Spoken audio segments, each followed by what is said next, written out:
शिरसाणेमिं गुणरयण विभूषणं महावीरं सम्मत्तरयण निलयं पयडि समुक्कित्तणं वोच्छम्। आचार्य नेमित चंद्र सिद्धांत चक्रवर्ती द्वारा विरचित गोमटसार कर्मकांड के इस स्वाध्याय में आप सभी का हार्दिक अभिनंदन और स्वागत है। गोमटसार कर्मकांड के कुल 9 अधिकार हैं। उनमें से प्रथमाधिकार प्रकृति समुत्कीर्तन नामक जो पहला अधिकार है उसका स्वाध्याय हम कर रहे हैं।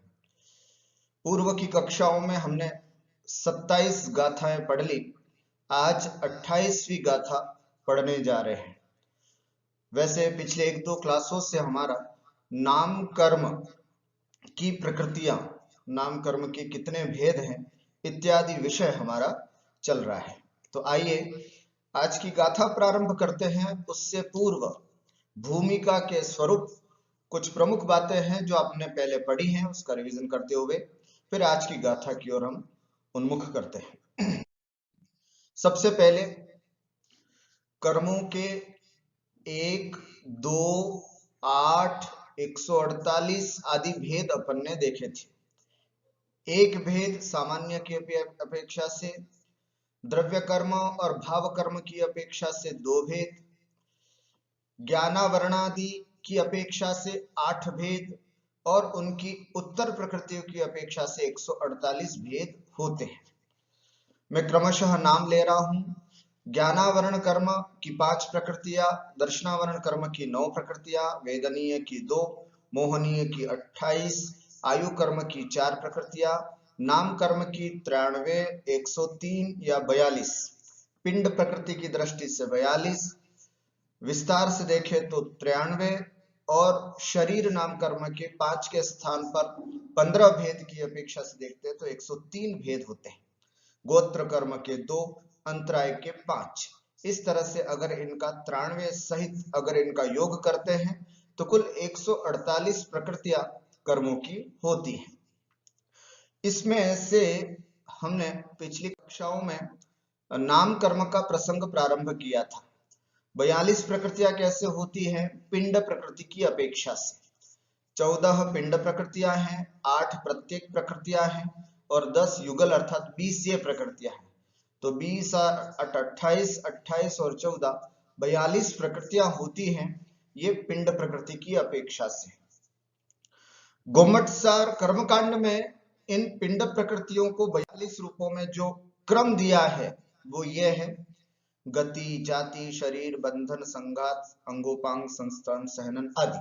ये पूरी पिंड प्रकृतियां हैं अर्थात समूह में जिसके भेदोपभेद नहीं किए गए हैं।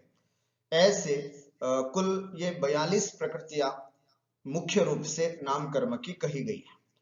पिछली कक्षाओं में से हम एक एक करके जैसे गति, जाति, शरीर आदि कर्मों का विस्तार हम पढ़ रहे हैं। अब इन 42 कर्म प्रकृतियों को हम पढ़ रहे हैं अभी फिलहाल इन कक्षाओं में।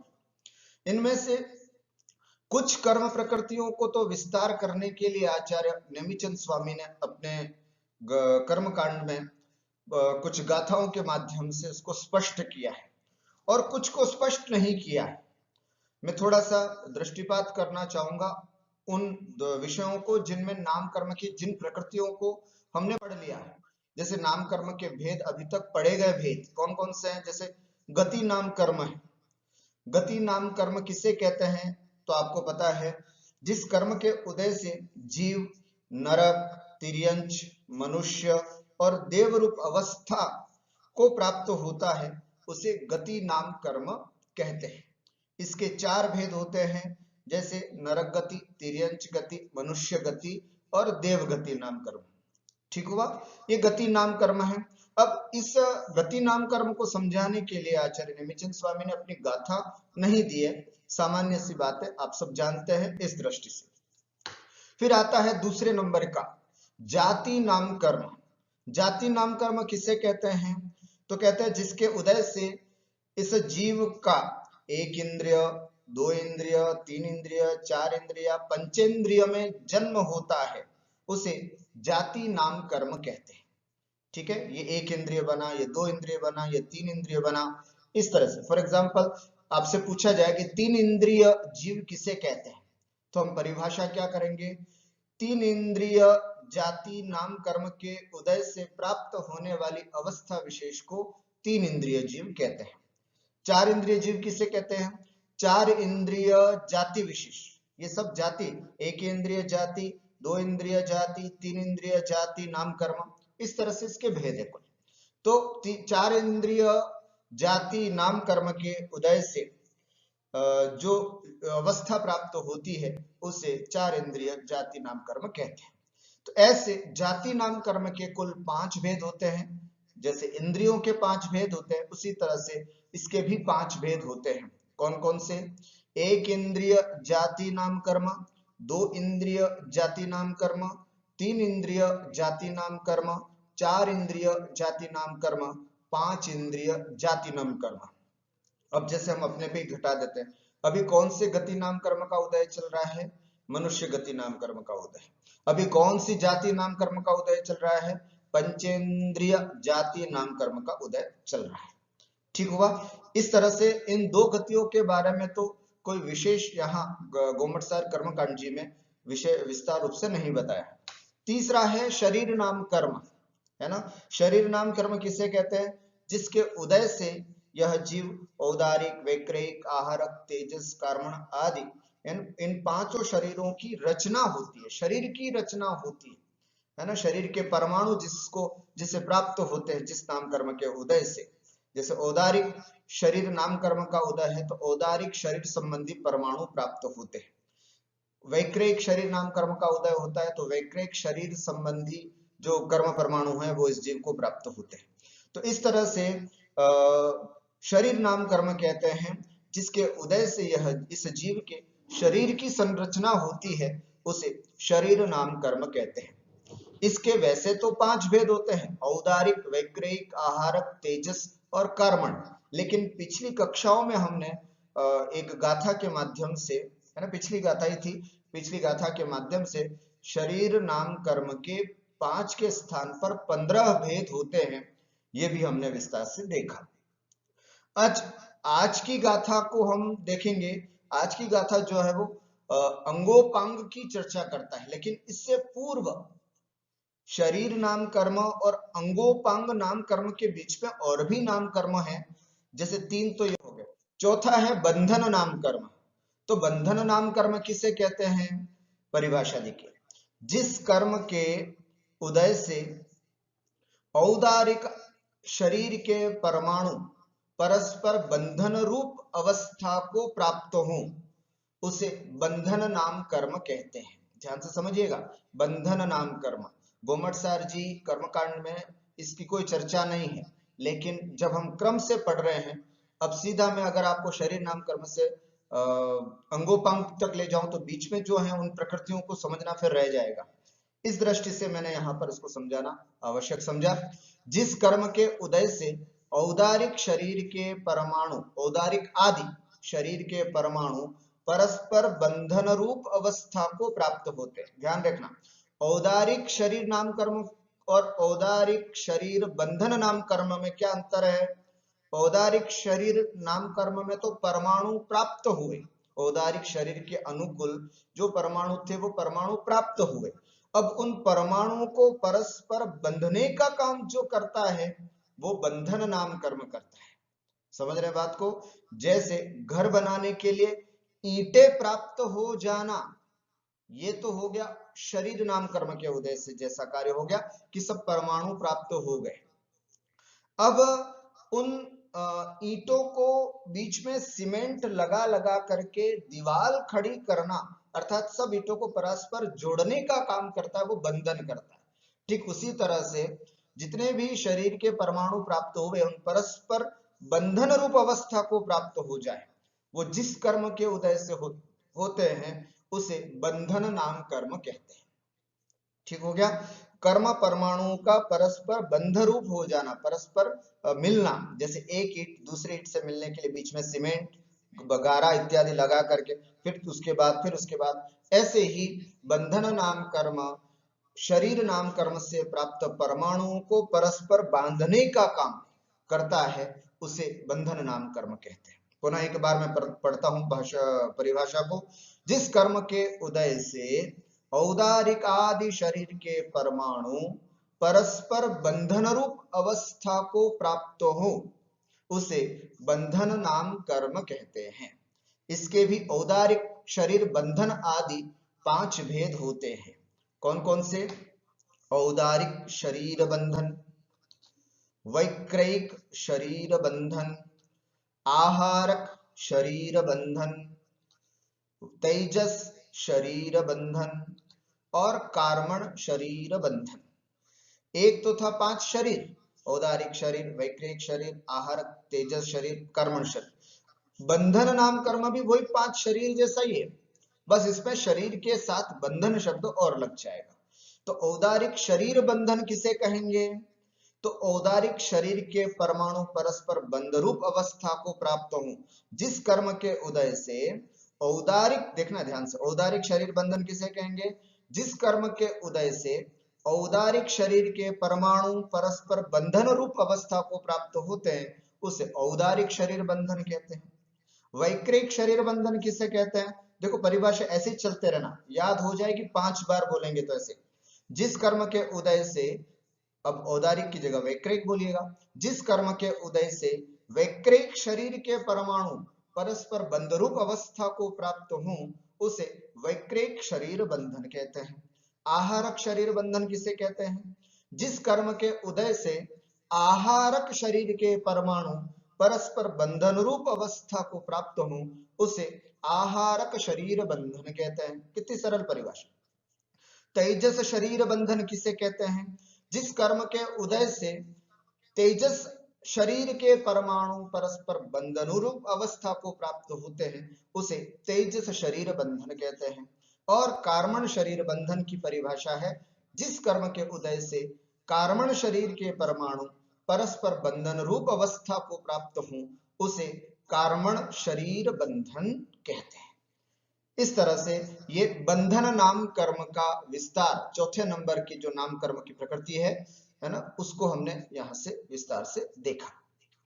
अब ये तो अपने को पता ही है, औदारिक शरीर मतलब तिर्यंचिका और मनुष्यों का जो शरीर होता है वो औदारिक शरीर होता है।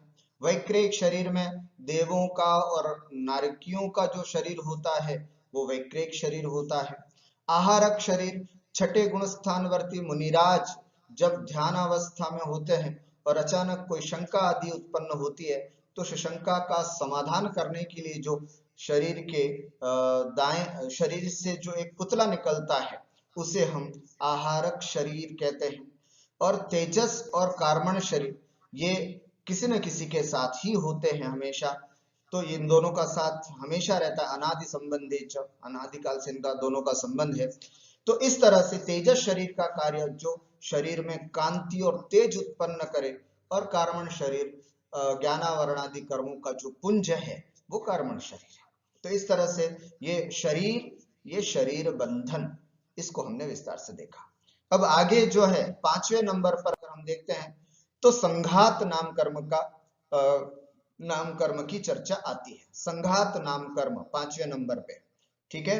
गति, जाति, शरीर, उसके बाद गति, जाति, शरीर, और अभी बंधन पड़ा, और अब ये संघात, 5वां जो है वो संघात है। सबसे पहले संघात नाम कर्म किसे कहते हैं?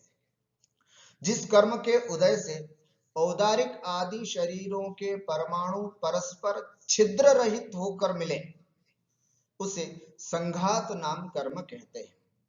क्या मतलब? जिस कर्म के उदय से औदारिक आदि शरीरों के परमाणु परस्पर ऐसे मिल जाए, बिल्कुल छिद्र रहित, बिल्कुल हल्का सा भी छेद उसमें न नजर आए, ऐसे छिद्र रहित। जैसे मैंने आपको कहा था, दीवार बनाने के लिए सबसे पहले ईंट लेकर के आए, ऐसे ही शरीर बनाने के लिए सबसे पहले शरीर के परमाणु आए, फिर उसके बाद उनको बंधन नाम कर्म ने एक एक परमाणु को दूसरे परमाणु से मिलाने का काम किया। जैसे ईंट को मिलाने का काम सीमेंट या घारा करता है, उससे एक एक ईंट मिल करके दीवार बन जाती है। अब जो उसके ऊपर प्लास्टर का काम करता है, अब देखो प्लास्टर कर देने के बाद बिल्कुल एक हल्का सा भी छेद नहीं रहेगा, बिल्कुल पूरी पूरी दीवार जो है वो व्यवस्थित चिन जाती है, व्यवस्थित हो जाती है। इसी तरह हमारे इस शरीर में देखना, ये शरीर ये बिल्कुल प्लास्टर हुआ हुआ है ना, इसमें कहीं किसी प्रकार का कोई छिद्र नहीं है। रोम छिद्र होना अलग बात है, लेकिन वैसे कोई छिद्र नहीं। तो ये शरीर की ऐसी अवस्था देने वाला अगर कोई है तो वो कौन है? संघात नाम कर्म। परमाणु लाने का काम शरीर का, परमाणुओं को मिलाने का काम बंधन का, और मिले हुए परमाणुओं को छिद्र रहित बना देने का काम संघात का। ठीक हो गया? तीनों के काम ध्यान में रखना है। शरीर का काम परमाणु लाने का, बंधन का काम उनको जोड़ने का, और संघात का काम उनको बिल्कुल अच्छे से बिल्कुल छिद्र रहित बना देना, संघात नाम कर्म का उदय। आइए फिर से एक बार देखते हैं। जिस कर्म के उदय से औदारिक आदि शरीरों के परमाणु परस्पर छिद्र रहित होकर मिले, उसे संघात नाम कर्म कहते हैं। इसके औदारिक शरीर संघात आदि 5 भेद होते हैं। इसके भी 5 भेद होते हैं। कौन कौन से? औदारिक औदारिक शरीर संघात, वैक्रिक शरीर संघात, आहारक शरीर संघात, तेजस शरीर संघात और कार्मण शरीर संघात। इसकी भी परिभाषा अगर देखें तो बहुत सरल, ध्यान से देखेंगे तो बहुत जल्दी समझ में आएगी। जिस कर्म के उदय से औदारिक शरीर के परमाणु, औदारिक आदि नहीं बोलना, औदारिक शरीर के परमाणु परस्पर छिद्र रहित होकर मिले, उसे औदारिक शरीर संघात नाम कर्म कहते हैं। वैक्रिक शरीर संघात नाम कर्म किसे कहते हैं? जिस कर्म के उदय से वैक्रिक शरीर के परमाणु परस्पर छिद्र रहित होकर मिले, उसे वैक्रिक शरीर संघात नाम कर्म कहते हैं। आहारक शरीर संघात नाम कर्म किसे कहते हैं? जिस कर्म के उदय से आहारक शरीर के परमाणु परस्पर छिद्र रहित होकर के मिले, उसे आहारक शरीर संघात नाम कर्म कहते हैं। तेजस शरीर नाम कर्म किसे कहते हैं?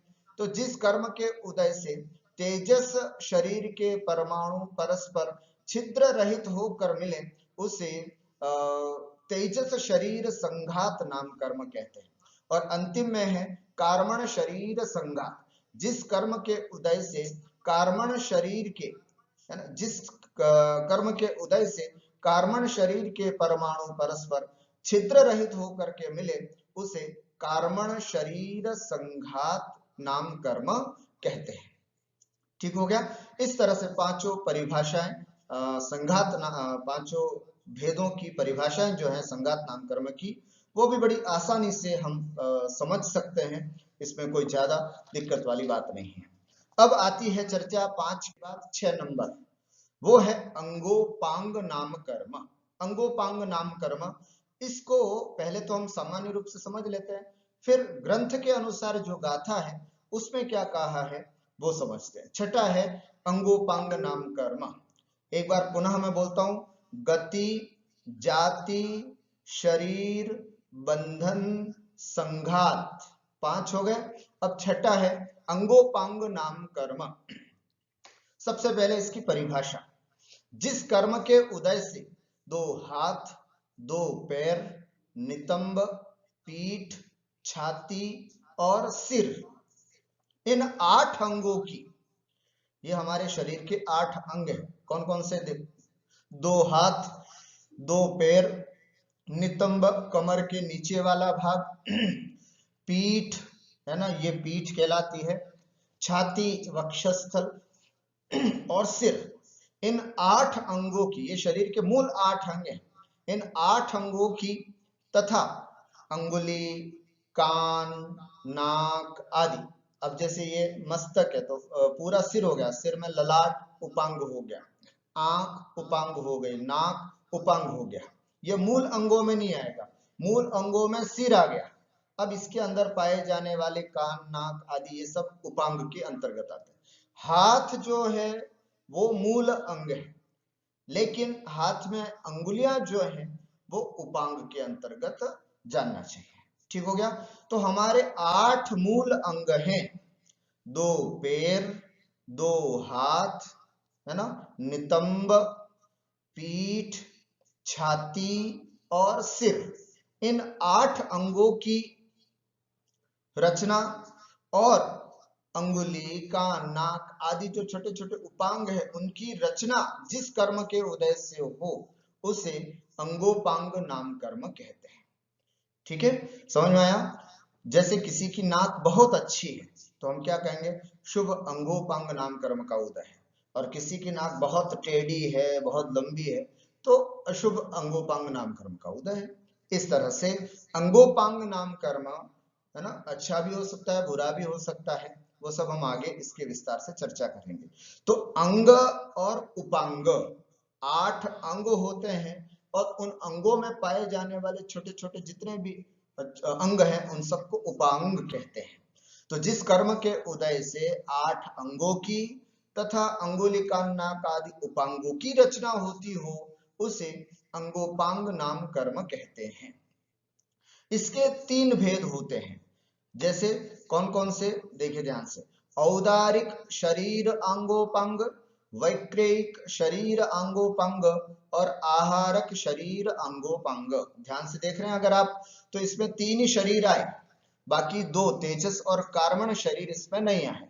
इससे सिद्ध होता है कि तेजस और कार्मण शरीर के अंगोपांग नहीं होते हैं। औदारिक शरीर के धारी मनुष्य और तिर्यंचों के अंगोपांग होते हैं। वैक्रिक शरीर के धारी देव और नारकियों के भी शरीर में अंग और उपांग होते हैं। आहारक शरीर का जो पुतला निकलता है उस शरीर में भी अंगोपांग होते हैं, लेकिन तेजस और कार्मण शरीर के अंगोपांग की स्थितियां नहीं होती हैं। तो औदारिक शरीर अंगोपांग, औदारिक शरीर के अनुकूल अंग और उपांगों की रचना जिस कर्म के उदय से होती हो उसे औदारिक शरीर अंगोपांग कहते हैं। ध्यान से सुनना परिभाषा। औदारिक शरीर अंगोपांग किसे कहते हैं, जिस कर्म के उदय से औदारिक शरीर के अनुकूल अंग और उपांगों की रचना होती हो उसे औदारिक शरीर अंगोपांग कहते हैं।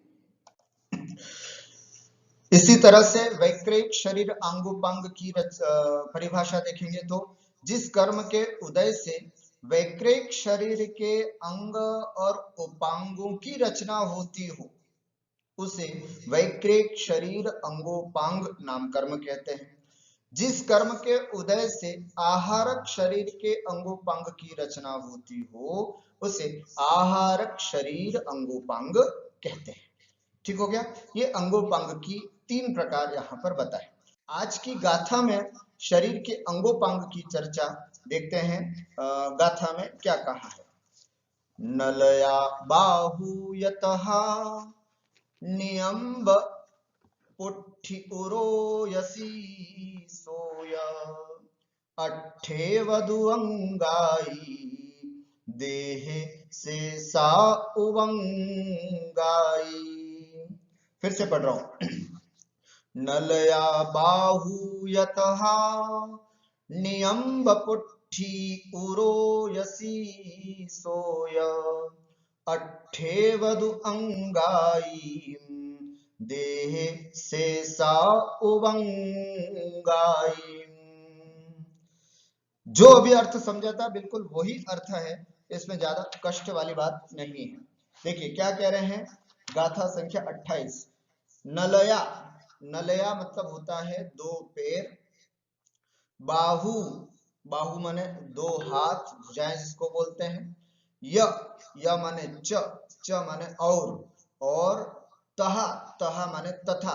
और उसी प्रकार नियम्ब माने नितंब, 2 पैर 2 हाथ तथा नितंब पुट्ठी, पुट्ठी का मतलब पृष्ठभाग, पीठ जिसको हम बोलते हैं। उरो, उरो माने वक्षस्थल जिसको हम छाती बोलते हैं, है ना, ये छाती या वक्षस्थल। सीसो और सिर। देखो 8 अंग आ गए कि आप देखो, नलया 2 पैर, बाहु 2 हाथ, नियम्ब नितंब, पुट्ठी, पीठ, उरो, छाती, सीसो और मस्तक सिर। अट्ठेवदु अंगाई देहे शेषा उवंगाई। देहे शरीर में अट्ठेवदु अंगाई 8 ही अंग होते हैं। शेषा और शेष जितने भी हैं जैसे कान, नाक, उंगली आदि सब शेषा उवंगाई उपांग होते हैं। ठीक हो गया। एक बार पुनः, नलया 2 पैर, 2 बाहु, 2 हाथ, तथा तहाय और वैसे ही, नियंब अर्थात नितंब, पुट्ठी मतलब पीठ, उरो माने छाती, य माने और, सीसो सिर मस्तक, य और, अट्ठेवदु अंगाई देहे, देहे अट्ठेव अंगाई अर्थात शरीर में ये 8 अंग होते हैं। शेषा उवंगाई और शेष जो हैं वे उपांग कहलाते हैं। देख लीजिए अर्थ, 2 पैर, 2 हाथ, नितंब, पीठ, हृदय और सिर ये 8 अंग हैं। शेष अंगुली, नाक, कान, आंख आदि उपांग कहलाते हैं। 8 अंगों से सहित शरीर ही पूर्ण शरीर होता है। 8 अंगों से सहित शरीर ही पूर्ण शरीर कहलाता है। इस बात से हमें विशेष बातें और क्या क्या समझनी है। देखिए, शरीर के अंगोपांग नाम कर्म के उदय से प्राप्त होते हैं। शरीर में जितने भी अंगोपांग हैं वे सब अंगोपांग नाम कर्म के उदय से प्राप्त होते हैं, है ना। आज हमें नाक मिली है, आज हमें कान मिला है, तो ये सब अंगोपांग नाम कर्म के उदय से ही प्राप्त होते हैं। अतः इसकी हीनाधिकता पर हमें अपने परिणामों को खराब नहीं करना चाहिए। कभी किसी की कान छोटे हों, किसी की नाक बड़ी हो या किसी की कोई भी चीज हो, अगर इसकी हीनाधिकता कम छोटे बड़े होने पर हमें अपने परिणाम खराब नहीं करना चाहिए। हमें इसी नाम कर्म के उदय से प्राप्त हुआ है, तो उन कर्मों की उदय के रूप को, परिणामों को समझते हुए हमें समता भाव से अपने उन समस्त अंगोपांगों को स्वीकार करना चाहिए। दूसरी बात, अष्टांग पूर्व व्यक्ति ही, अष्टांग पूर्ण 8 अंगों से पूर्व की जगह पूर्ण समझिएगा। अष्टांग पूर्ण व्यक्ति ही भगवान का अभिषेक, पूजन तथा मुनियों को दान आदि देने में समर्थ हो सकता है। अब इनमें से एक भी चीज न हो तो देखिए, अगर हम देने की बात कर भी ले, मान लीजिए हाथ नहीं हो या पैर नहीं हो, ऐसा व्यक्ति जब भगवान का अभिषेक पूजन करने जाए तो फिर कहीं ना कहीं अविनय हो सकती है, या फिर मुनियों को दान देने जाए तो अचानक वो सामान गिर जाए तो उससे अंतराय आदि हो सकता है। इसलिए इन 8 अंगों से हीन व्यक्ति को, है ना, इसके लिए दान आदि के लिए, मतलब आहार दान आदि के लिए मना किया जाता है, क्योंकि वो समर्थ नहीं हो सकता। तो ये 8 अंग जो है वो यही है।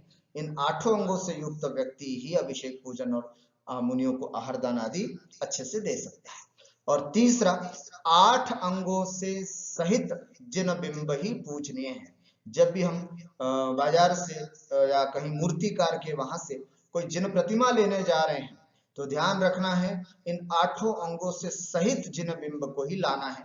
वही, उसी की प्रतिष्ठा होती है और फिर वही पूजनीय होता है। इसलिए कहीं कहीं देखा होगा आपने कि हाथ टूटा हुआ है, अब वो पूजनीय नहीं होती, हम उसकी पूजा नहीं करते। ठीक है, तो इसलिए विशेष करके अंगों की बात कर रहा हूं। उपांग में थोड़ा बहुत हो सकता है, लेकिन अंग 8 पूरे होने चाहिए। 8 अंगों से सहित ही जिन बिंब जो होता है वो पूजनीय होता है। आपके मन में प्रश्न हो सकता है, पद्म प्रभु जी, पद्मपुरा में जो पद्म प्रभु भगवान की मूर्ति है उसमें हल्की सी नाक ऐसी हो रही है, उपांग है, चल सकता है। अगर वही उसी स्थान पर अगर सिर, वक्षस्थल, हाथ या पैरों में कहीं दिक्कत आती तो फिर वहां से उन प्रतिमा को नहीं रखते। तो इस तरह से ये 8 अंगों से सहित जिन बिंब ही पूर्णतः पूजनीय है। अब आगे संस्थान नाम कर्म की चर्चा जो है वो हम अगली कक्षा में विस्तार से करेंगे। संस्थान और सहनन, इन दोनों विषयों को विस्तार से हम अगली कक्षा में लेंगे। आज बस इतना ही। आज विराम लेते हैं और फिर कल अगली कक्षा में पुनः अपन मिलते हैं। सबको जय जिनेंद्र, नमस्कार।